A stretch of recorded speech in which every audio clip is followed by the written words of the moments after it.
हमारी संस्कृति, हमारे संस्कार सदा रहें हमारे साथ। सब्सक्राइब करें तिलक। कौरवों का गरुड़ व्यू देखकर पांडव सेनापति धृष्टद्युम्न ने अर्जुन से विचार विमर्श करते हुए शयन व्यू की रचना की है।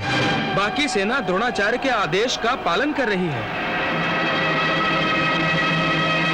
और द्रोणाचार्य अर्जुन के रणभूमि से दूर ले जाने के संकेत की प्रतीक्षा कर रहे हैं। परंतु अर्जुन को रणभूमि से दूसरी तरफ कौन ले जाएगा? लगता है त्रिगति धीपति सुशर्मा अर्जुन को ललकारेगा। वही अर्जुन के सामने आ रहा है। हे अर्जुन, मैं त्रिगति धीपति सुशर्मा तुम्हें युद्ध के लिए ललकार रहा हूं।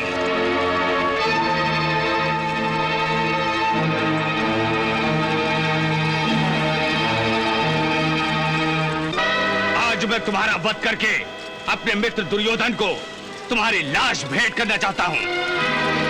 मामाश्री, योजना अनुसार अश्वत्थामा के पीछे जाइए और अश्वत्थामा के शंख बजाने पर आप अपना शंख बजाकर मुझे संकेत दीजिए। जाइए मामाश्री, जाइए। नए कौरव सेनापति ने हमारी अपेक्षा के विरुद्ध गरुड़ व्यू की रचना की है। इसका अर्थ यह है कि द्रोणाचार्य साधारण युद्ध करेंगे, परंतु एक बात मेरी समझ में नहीं आ रही है कि जब गुरु द्रोण घातक से घातक व्यू बनाना जानते हैं तो फिर उन्होंने गरुड़ व्यू ही क्यों बनाया? इसमें चिंता की क्या बात है? पिताश्री हर व्यू को तोड़ना जानते हैं। इतने दिन के बाद मुझे हमारी विजय की पहली आहट सुनाई दी है संजय। गुरु द्रोणाचार्य सचमुच गुरु हैं। उनके शस्त्र भंडार में चक्रव्यूह जैसा अभेद्य व्यू भी है जिसका प्रयोग वो कर रहे हैं। यदि द्रोणाचार्य की ये रणनीति सफल हो गई तो मेरा पुत्र दुर्योधन भारतवर्ष का सम्राट बन जाएगा। सम्राट। महाराज, कौरवों की रणनीति की सुनगुन भी पांडवों को नहीं लगी, इसलिए आपका ऐसा सोचना उचित है। परंतु युद्ध का पासा कभी भी पलट सकता है। अशुभ बातें मत करो संजय। तुम मुझे यह बताओ कि सेनापति द्रोणाचार्य अब क्या कर रहे हैं? महाराज, रणनीति के अनुसार सेनापति द्रोणाचार्य ने गरुड़ व्यू की रचना की है।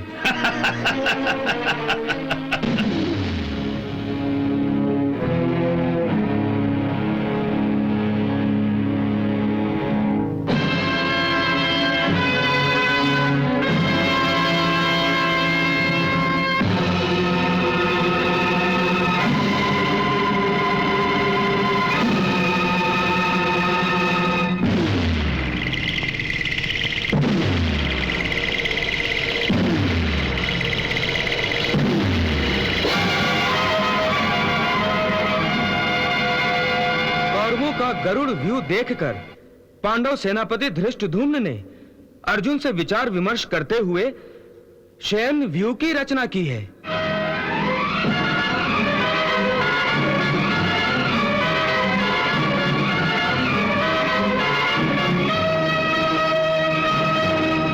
संजय, युद्ध आरंभ हुआ।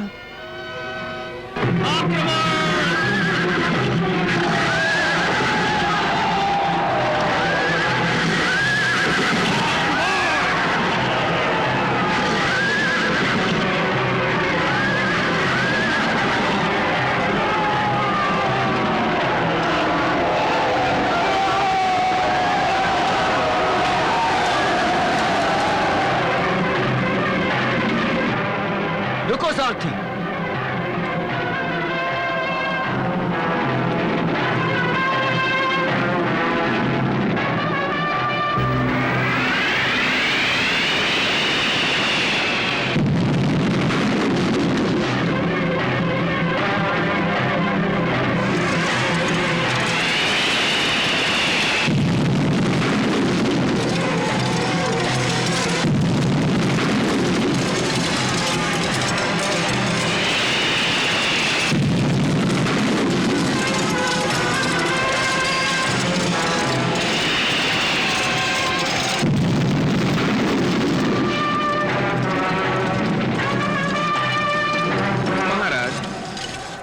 व्यू के मुख पर जो सेना खड़ी है वो ही पांडवों पर आक्रमण कर रही है।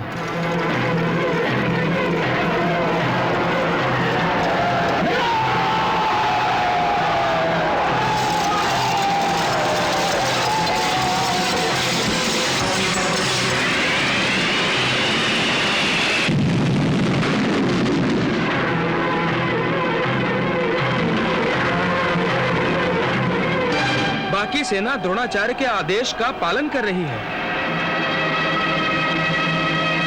और द्रोणाचार्य अर्जुन के रणभूमि से दूर ले जाने के संकेत की प्रतीक्षा कर रहे हैं। परंतु अर्जुन को रणभूमि से दूसरी तरफ कौन ले जाएगा?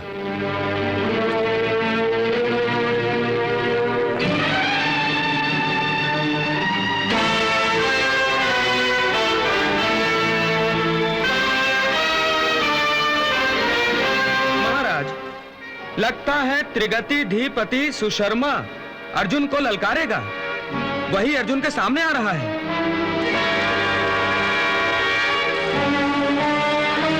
हे अर्जुन, मैं त्रिगति धीपति सुशर्मा तुम्हें युद्ध के लिए ललकार रहा हूं।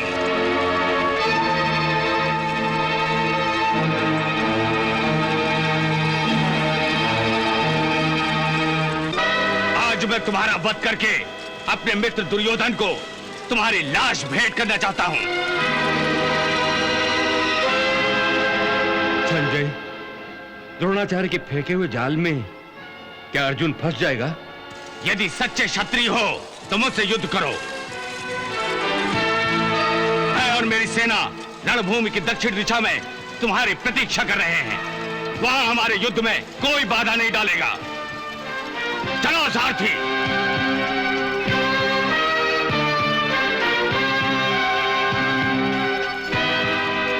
केशव, मैंने सुशर्मा के आह्वान को स्वीकार किया है।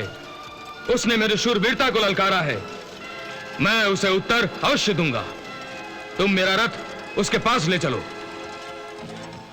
दक्षिण की ओर? हाँ केशव।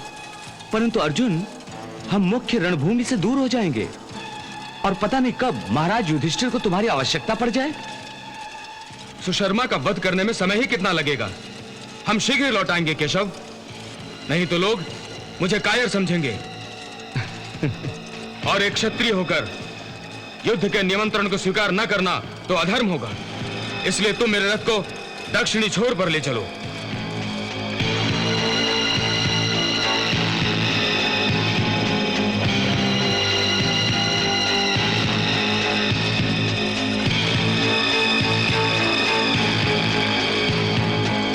सारथी, अर्जुन के रथ के पीछे पीछे दक्षिण दिशा में चलो, परंतु सावधान, वो हमें देख न पाए। चलो। मामाश्री, योजना अनुसार अश्वत्थामा के पीछे जाइए और अश्वत्थामा के शंख बजाने पर आप अपना शंख बजाकर मुझे संकेत दीजिए। जाइए मामाश्री, जाइए। हाँ भांजे, चलो सारथी।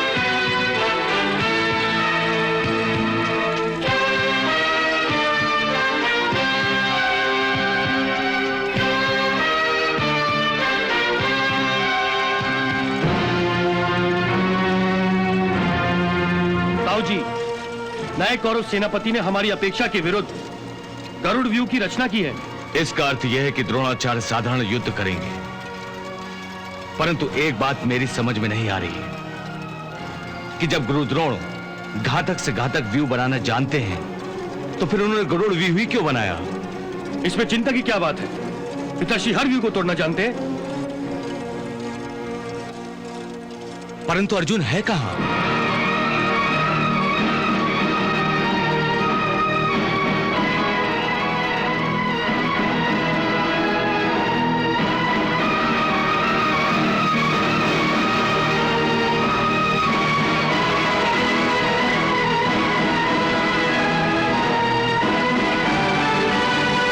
सारथी,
तुम्हारे मुख से तीनों शंखों की ध्वनि का वर्णन सुनकर मुझे ऐसा लग रहा है जैसे कौरव सेना विजय पताका लहराती हुई हस्तिनापुर में प्रवेश कर रही हो और विजय गान हो रहा हो।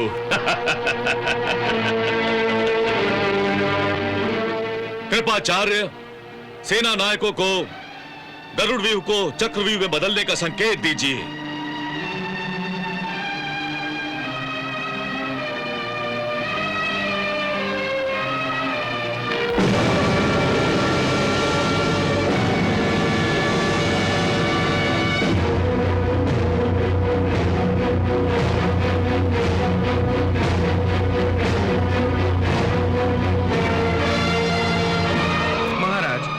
सेनापति द्रोणाचार्य ने चक्रव्यूह बनाने का आदेश दे दिया है।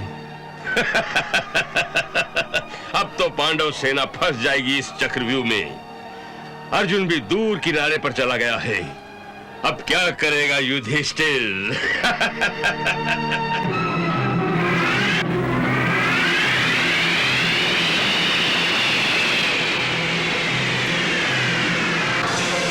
महाराज धर्मराज शंख ध्वनि सुनते ही चिंता में पड़ गए हैं। ये एक के बाद एक शंख ध्वनियों की आवाज सुनकर ऐसा लग रहा है कि जैसे कौरव आपस में कानाफूसी कर रहे हैं। शंखों की ध्वनि में ये राग पहले तो कभी नहीं सुनाई दी थी।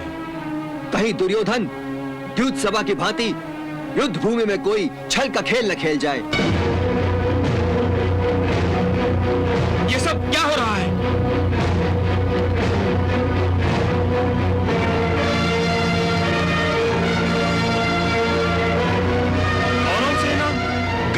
तोड़ रही है। कौरव सेना चक्रव्यूह बना रही है। चक्रव्यूह की रचना शुरू होते ही पांडवों में खलबली मच गई है महाराज।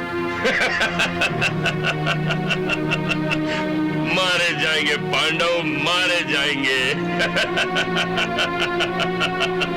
अपने आप को महान योद्धा समझने वाले पांडव केवल चक्रव्यूह के उल्लेख से ही भयभीत हो गए। इस समय उनके लिए चक्रव्यूह एक समस्या बन गया है, क्योंकि चक्रव्यूह को तोड़ने की जानकारी रखने वाले श्री कृष्ण और अर्जुन रणभूमि के दूसरे छोर पर युद्ध कर रहे हैं।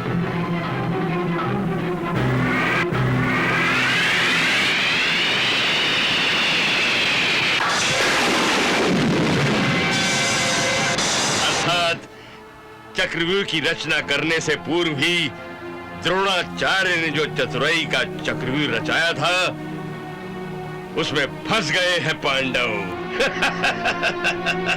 चक्रव्यूह चक्रव्यूह चक्रव्यूह, ये चक्रव्यूह नहीं कौरव सेना का अजगर है जो अपनी कुंडली के बीच में पांडव सेना को जगाड़कर हमें नष्ट करने के लिए आगे बढ़ेगा। समझ में नहीं आता श्री कृष्ण भ्राता अर्जुन को युद्ध भूमि के दक्षिण कोने पर क्यों लेकर चले गए? ये चक्रव्यूह नहीं, एक सोची समझी हुई कुटिल योजना का अंश है। कुटिल योजना जिसकी घोषणा उन तीनों शंखों की ध्वनि ने कर दी थी और जिनको सुनकर मेरा माथा ठनका था। अब माथे पर हाथ मारने से क्या होगा? कपाल रगड़ने से भाग्य का लिखा नहीं मिट जाएगा।